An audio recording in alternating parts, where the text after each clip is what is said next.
Les cendres de la Confédération. L'horizon dérivait en orbite d'une lune déserte, loin des radars Narsul, tandis que l'équipage analysait l'impact de leur révélation. Les transmissions interceptées montraient une confédération divisée, tiraillée entre les loyalistes aux veilleurs et ceux qui, comme Varus, refusaient d'être les pantins d'une force obscure. Léora fixait l'écran principal où défilaient des images d'émeutes sur Zartin Prime. Des soldats refusaient d'ouvrir le feu sur leur propre peuple. Certaines unités militaires se rendaient, tandis que d'autres frappaient violemment les dissidents. Nous avons déclenché un incendie, murmura Rhin. Varus, debout près du hublot, serra les poings. Ce n'est pas un incendie. C'est une purge. Ceux qui sont loyaux aux veilleurs ne reculeront devant rien pour écraser la rébellion. Le silence s'installa dans la salle de commandement. Léora se retourna, déterminée. Nous devons agir avant qu'ils ne reprennent le contrôle. Nous avons besoin d'un symbole, quelque chose qui unisse les rebelles et fasse basculer l'opinion. Rhin consulta les données volées. Il y a un centre de communication haute sécurité sur Varzesh, la deuxième lune de Zartin Prime. C'est là que les ordres des veilleurs sont envoyés. Si nous le prenons, nous pourrons diffuser un message sur toute la Confédération. Varus hocha la tête. Nous aurons besoin de renforts. Certains de mes anciens alliés pourraient se rallier à nous si nous prouvons que les veilleurs ne sont pas infaillibles. Léora activa son communicateur. Alors trouvons-les.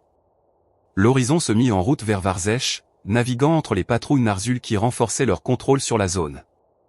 À bord, Varus envoya des messages cryptés aux forces dissidentes, leur donnant rendez-vous sur une station abandonnée en périphérie du système. Lorsqu'ils arrivèrent, une poignée de vaisseaux les attendait déjà. Certains étaient en mauvais état, d'autres portaient encore les couleurs de la Confédération, mais une chose était claire, ces pilotes avaient fait leur choix. Un commandant Narsul, le visage marqué par des années de guerre, s'afficha sur l'écran principal. Et si vous nous menez dans cette bataille, nous devons être sûrs que nous avons une chance. Nous ne pouvons pas simplement mourir pour une cause perdue. Varus répondit d'une voix ferme. Et si nous ne faisons rien, la Confédération sera à jamais sous le joug des veilleurs. Nous devons frapper maintenant. Léora prit la parole. Nous allons prendre le centre de communication sur Varzesh. Avec lui, nous pourrons montrer à toute la Confédération la vérité sur cette guerre. Un silence pesant s'installa avant que le commandant ne réponde. Alors nous nous battrons avec vous.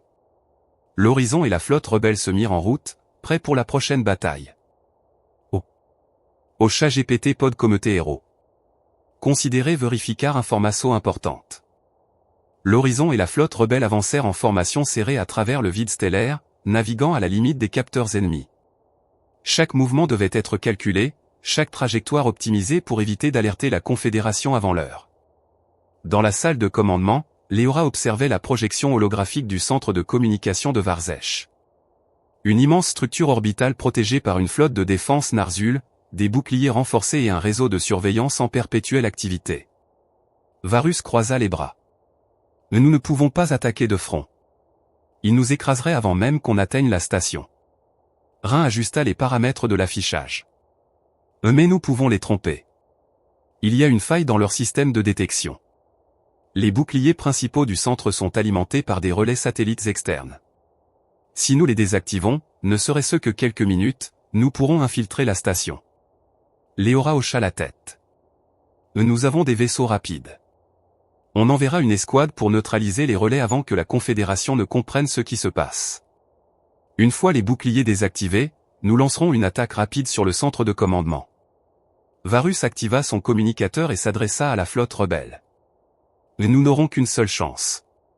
Si nous échouons, ils nous traqueront jusqu'au dernier. Soyez rapides. Soyez précis. Et surtout, soyez impitoyables. Les pilotes rebelles confirmèrent leur préparation. L'attaque était imminente. Quelques instants plus tard, 3 vaisseaux légers quittèrent la flotte en direction des relais satellites. L'horizon et le reste des forces rebelles restèrent en retrait, attendant le signal.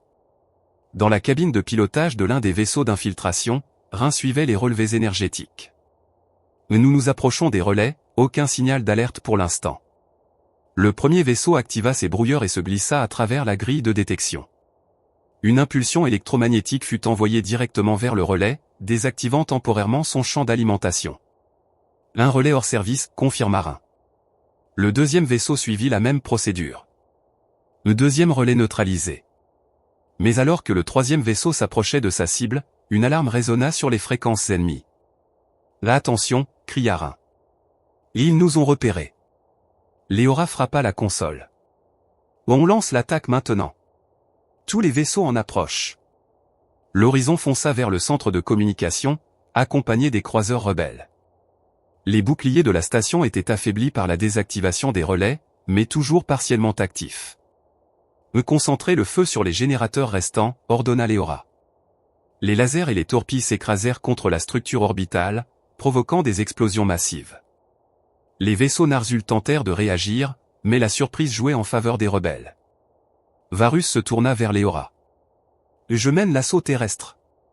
Il faut qu'on prenne le contrôle de la salle de diffusion avant qu'il ne coupe les transmissions. » Leora hocha la tête. « Fais vite. On ne tiendra pas éternellement. » Les hangars du centre de communication furent rapidement pris d'assaut par les forces rebelles. Des affrontements éclatèrent dans les couloirs métalliques de la station. Varus et son escouade progressèrent jusqu'au noyau central, éliminant les derniers soldats Narsul tentant de défendre le poste de commandement. Rhin accéda aux systèmes informatiques et lança la séquence de diffusion. Le canal est sécurisé. Nous pouvons envoyer notre message à toute la Confédération. Leora activa son communicateur, regardant la caméra fixée à la console. Le peuple de la Confédération Narsul. Pendant trop longtemps, on vous a menti. On vous a forcé à croire que vous étiez maître de votre destin, alors qu'en réalité, vous avez été manipulé. Les veilleurs vous ont utilisé comme des instruments pour maintenir leur contrôle sur la galaxie. Aujourd'hui, la vérité éclate. Aujourd'hui, vous avez un choix.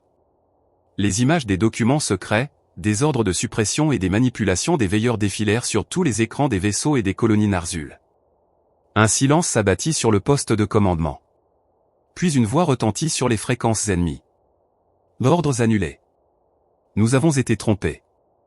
1-1, des vaisseaux Narsul cessèrent de tirer et changèrent de cap. Certains rejoignirent immédiatement la rébellion, d'autres restèrent immobiles, incertains.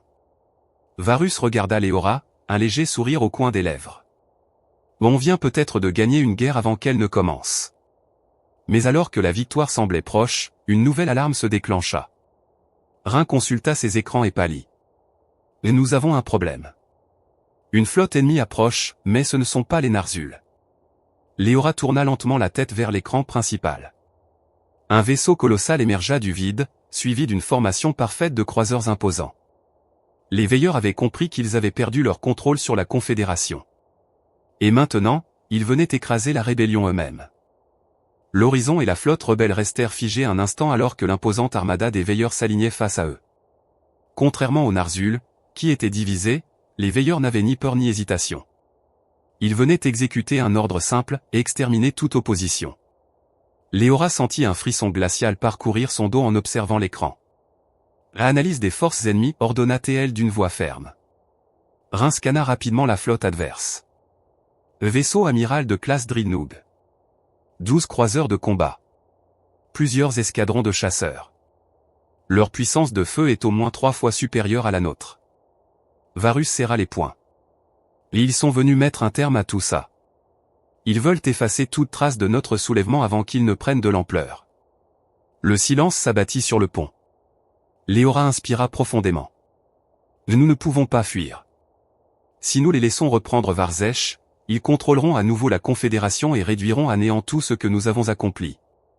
Rhin hésita. Mais nous ne pouvons pas non plus gagner un combat frontal contre eux. Si nous nous battons comme ils s'y attendent, nous sommes morts.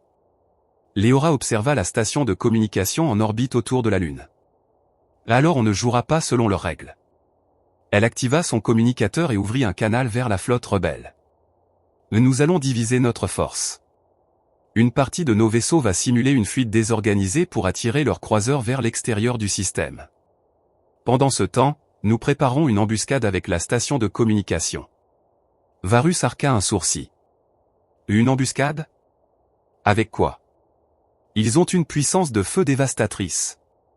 Leora afficha un schéma des infrastructures de Varzech. Le centre de communication est alimenté par un réseau de réacteurs à fusion souterrains. Si nous les surchargeons au bon moment, nous pourrons générer une explosion assez puissante pour désactiver leur bouclier. Rin fronça les sourcils. Et nous, on saura où quand tout explosera. Léora esquissa un sourire. Juste assez loin pour voir le spectacle. Le plan fut rapidement mis en œuvre. La moitié de la flotte rebelle effectua un saut en hyperespace de courte portée, simulant une tentative désespérée de fuite. Comme prévu, une partie des croiseurs veilleurs les poursuivit, réduisant temporairement leur supériorité numérique. Pendant ce temps, une équipe d'infiltration menée par Varus s'introduisit dans le centre de communication pour préparer la surcharge des réacteurs. Léora et l'Horizon restaient en couverture, prêts à frapper dès que l'ennemi serait affaibli. L'instant décisif arriva. Le vaisseau amiral des veilleurs avança, déployant ses armes pour anéantir la station. Varus envoya un signal crypté. Charges activées. On sort de là maintenant. Une immense détonation secoua la surface de Varzesh. L'onde de choc se propagea à travers l'espace, saturant les capteurs des veilleurs et désactivant temporairement leurs boucliers. Léora vit l'opportunité. Tous les vaisseaux, concentraient le feu sur leur amiral. Les canons de l'Horizon et des forces rebelles hurlèrent à l'unisson. Les tirs percutèrent la coque du Dreadnought désormais vulnérable, transperçant ses structures internes. Des explosions secondaires se succédèrent alors que les systèmes du vaisseau amiral s'effondraient. L'ennemi, pris au dépourvu, tenta de réorganiser ses défenses, mais il était trop tard. Le vaisseau amiral des veilleurs explosa dans une immense gerbe de lumière, sonnant un tournant décisif dans la bataille. Léora serra les poings. On vient de prouver qu'ils ne sont pas invincibles. Mais alors qu'elle pensait à la prochaine étape, une transmission apparut sur l'écran principal. Un veilleur, vêtu d'une armure éclatante, les regardait avec un calme glacial. Vous avez franchi une ligne que personne avant vous n'avait osé dépasser. La destruction de notre vaisseau amiral ne restera pas impunie. Léora croisa les bras. Là alors venez. On vous attend. La transmission coupa. Varus soupira, un sourire fatigué sur le visage. On vient peut-être de déclencher une guerre à l'échelle galactique. Léora hocha la tête. Et cette fois, nous avons une armée. L'Horizon et la flotte rebelle dérivaient dans l'espace, observant les débris incandescents du vaisseau amiral des veilleurs dériver dans le vide. La Confédération Narzul n'était plus entièrement sous contrôle, et une fissure profonde s'était formée dans l'ordre imposé par les veilleurs. Mais Léora savait que cette victoire n'était que le début d'un conflit bien plus grand. L'analyse des transmissions ennemies ordonna-t-elle. Rin s'exécuta, parcourant les signaux brouillés qui émanaient encore des vaisseaux restants des veilleurs. Et ils se regroupent. Mais ils n'attaquent pas immédiatement. Ils attendent quelque chose. Varus, encore haletant de leur affrontement brutal, s'approcha de la console. Ils ne nous prennent plus à la légère. Cette attaque leur a coûté cher. Mais ils ne feront pas deux fois la même erreur. Léora serra les mâchoires. Alors nous devons frapper avant qu'ils ne puissent se réorganiser. Mais avant qu'elle ne puisse élaborer une nouvelle stratégie, un signal d'urgence s'afficha sur les écrans. Rin fronça les sourcils. On reçoit un appel. Ce n'est pas une fréquence militaire. C'est un canal civil. Léora échangea un regard avec Varus avant de faire signe d'ouvrir la communication. L'image holographique d'une femme Narzul en tenue de gouverneur apparut. Son visage était marqué par l'urgence et l'attention. Je suis Liorazen, gouverneur de la colonie de Kelrat. Nous avons vu votre message, et nous avons besoin de votre aide. Léora croisa les bras. Et qu'est-ce qui se passe, gouverneur? Zen inspira profondément avant de répondre. Les veilleurs viennent d'envoyer une flotte pour purger notre colonie. Ils considèrent tout soutien à votre cause comme un acte de trahison. Ils sont déjà en approche. Nous n'avons pas de défense. S'il vous plaît, vous devez intervenir. Rin confirma rapidement les relevés. Mais elle dit la vérité. Une escadre de veilleurs se dirige vers Kelrat? Ils arriveront d'ici quelques heures. Le silence tomba sur le pont. Varus prit la parole. Et si on laisse cette colonie tomber, tous ceux qui hésitaient encore à se rallier à nous verront ce que signifie s'opposer aux veilleurs. Ils tueront des millions de civils pour envoyer un message. Léora savait que c'était un piège. Une manœuvre des veilleurs pour les forcer à une bataille où ils auraient l'avantage. Mais elle savait aussi qu'ils ne pouvaient pas rester spectateurs. Elle regarda la carte tactique et prit sa décision. Nous ne les laisserons pas mourir. Elle activa immédiatement les canaux de communication de la flotte rebelle. À tous les vaisseaux. Préparez-vous au combat. Nous allons défendre Kelrat. Rhin hésita. Nous serons en infériorité numérique. Même avec l'avantage tactique, nous risquons de perdre beaucoup d'hommes. Léora hocha la tête. Alors faisons en sorte que ce soit eux qui en perdent plus. L'Horizon et la flotte rebelle engagèrent leur propulsion à pleine vitesse en direction de Kelrat. Le temps jouait contre eux, mais ils avaient fait leur choix.